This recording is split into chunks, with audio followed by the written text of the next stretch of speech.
Nanawagan ng ilang taga-Pampanga na panagutin ang mga sangkot sa mga questionableng flood control project.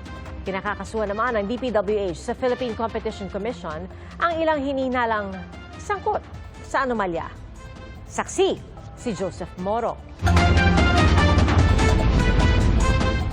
Babad sa baha ang mga nagmarcha mula Masantol hanggang Makabebe sa Pampanga. Bitbit pa nila ang ilang ataol sa panawagan nilang itigil ang anomalya sa flood control projects at maikulong ang mga dapat mapanagot. Ang Anti-Money Laundering Council nakuha ngayong araw ang ika-4 na freeze order sa mga pera at ari-arian ng mga sangkot umano sa anomalya. Hinahabol din ngayon ng DPWH ang ilang kontraktor kaugnay ng umunoy bidding-biddingan sa mga proyekto.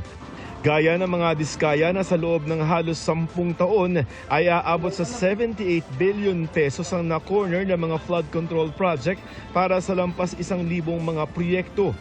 Sa tala ng DPWH, halos 800 ang bilang ng mga proyekto ng mga diskaya mula 2016 hanggang 2022 at nasa 500 naman mula 2023 hanggang 2025. Halimbawa lamang yan ang halaga ng mga kontrata para sa mga flood control project na nakuha ng ilang kontraktor na sangkot umano sa anomalya. Naging posible raw yan dahil sa pagmamanipula sa mga bidding sa proyekto. Ang diskaya ang pinakamadami kasi top 2 ba sila o top 1 sila ngayong 23 to 25 pero top 1 din ata sila nung 2016 to 2025 nung nakaraang administrasyon. So ano yun, diskaya ang champion dito.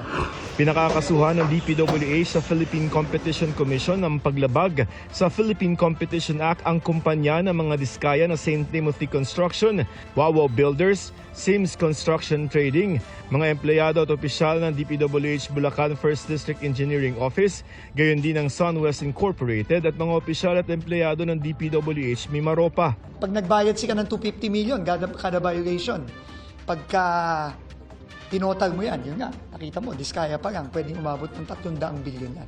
Pinatatanggal na ng DPWH sa Professional Regulation Commission o PRC ang mga lisensya ng mga profesional, yung mga engineer, architect, mga accountant na posibleng sangkot sa mga maanomalyang flood control project.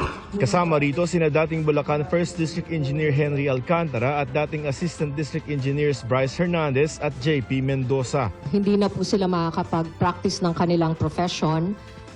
Once ma-revoke po ang kanilang mga lisensya, ibig sabihin, pag ay nag-practice despite the revocation of their license at tinuloy nila yung pag-practice ng pagiging inhinyero nila or accountants or architects, illegal practice na ho yun.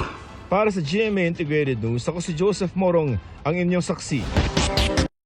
Mga kapuso, maging una sa saksi. Mag-subscribe sa GMA Integrated News sa YouTube para sa iba't ibang balita.